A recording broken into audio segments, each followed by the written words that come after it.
Welcome back to OpenLine. I hope you're learning as much as I am tonight. This has just been a fascinating conversation with Howard Cattell from the President and CEO of the Hermitage, talking about Andrew Jackson. He's moving to the back of the 20 bill. Harriet Tubman will be pictured on the front, but this change isn't going to happen, even though it's just announced. It's not going to happen until about the year 2030, as well as changes to the $5 and $10 bill as well. But we want to talk more about Andrew Jackson. By the way, your phone calls are always welcome. Your thoughts, comments on these changes to our currency. But in the meantime, if we do get any of those calls, in the meantime, let's talk about firsts in Andrew Jackson's presidential career. Okay. Well, we did touch upon Jackson being the first son of an immigrant. The first president not from Virginia or Massachusetts. He was the first president who was he was seen by the majority of Americans as the guy representing the common man. Yeah, he was the people's man. He was the people's man, and he was the first president of that ilk, if you will.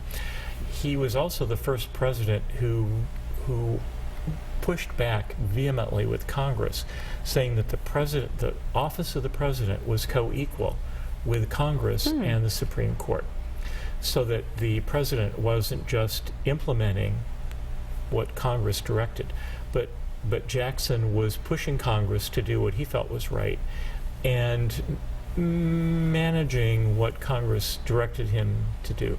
So there was a real push-pull between he and Congress in a lot of ways. He was the first president to ride on a train. Wow. Which I thought was very cool. I'm a train guy. I love trains. He was the first president to finish the White House. There were a lot of firsts during that time, and I think an important thing to remember is the 1820s, 1830s was a time of tremendous ferment in this country, and in many ways was changing as rapidly and profoundly as we are as a nation today. As you were saying, a lot of optimism, but also a lot of unrest, and that's something that we can all identify with right now. But how back then? Very much so. The Industrial Revolution was just, bad pun, building up ahead of steam. but steam-powered engines were becoming far more prevalent. So you had trains and you had steamboats, and so transportation, the speed of transportation was starting to increase markedly. The ability to print newspapers, the communications was exploding. So suddenly, small towns that didn't necessarily ever have a newspaper before, or you waited weeks to find out, news was far more readily available more quickly. And not unlike the internet today, one newspaper would write a story and another newspaper would pick it up, and then another newspaper would pick it up. So the news was more common, more commonly shared.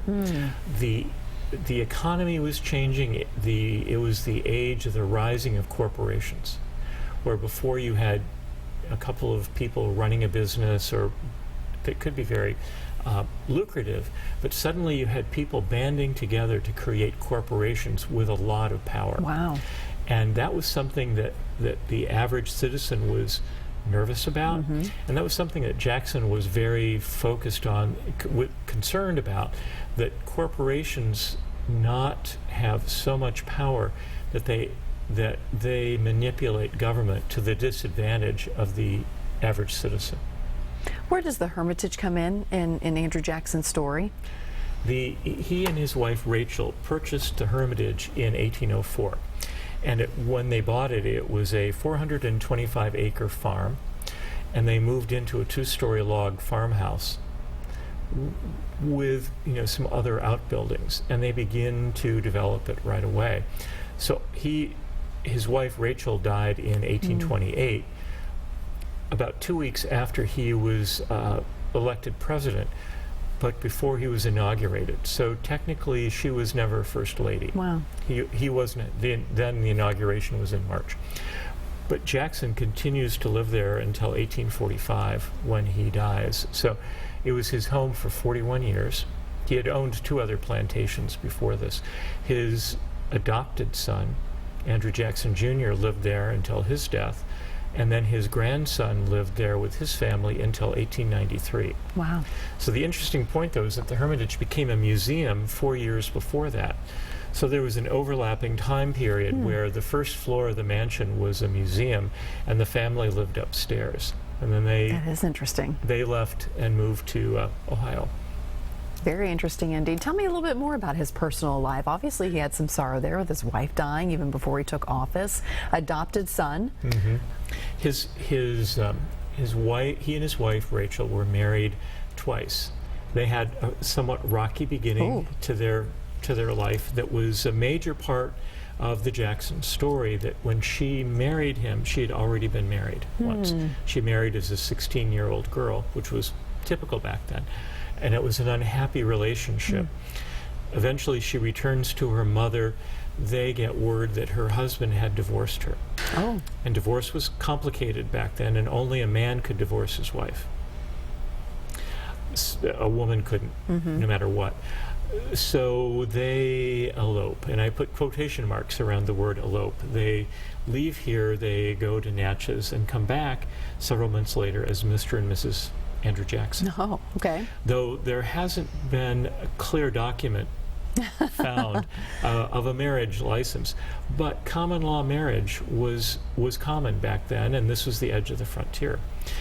So about 2 years later, word reaches Nashville that in fact her first husband had not divorced her. Oh, he had the done step controversy. one. It was a two-step process.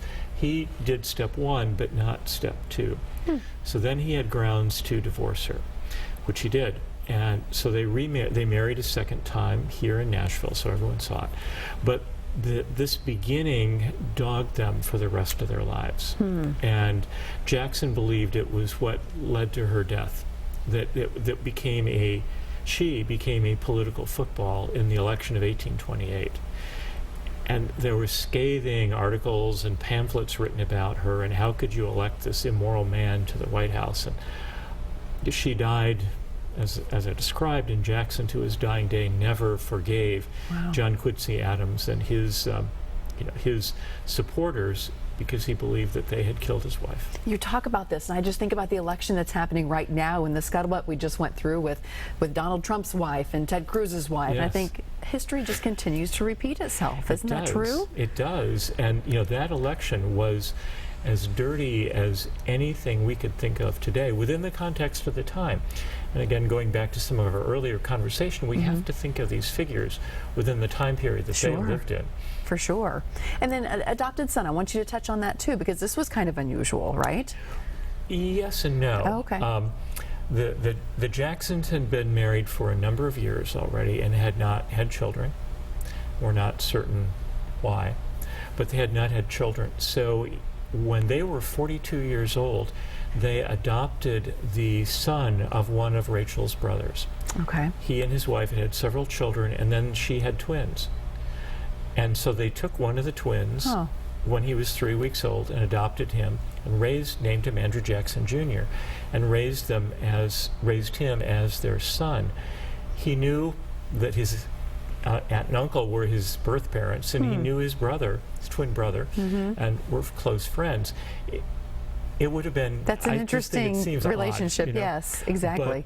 But here was this man who was going to be the inheritor of the Jackson estate, the son of the president. He marries a woman from a well-placed family in Philadelphia who comes here and becomes the mistress of the Hermitage. And Sarah Jackson lived there until 1887 and was very much the daughter to Andrew Jackson, took care of him in his declining years like a daughter would.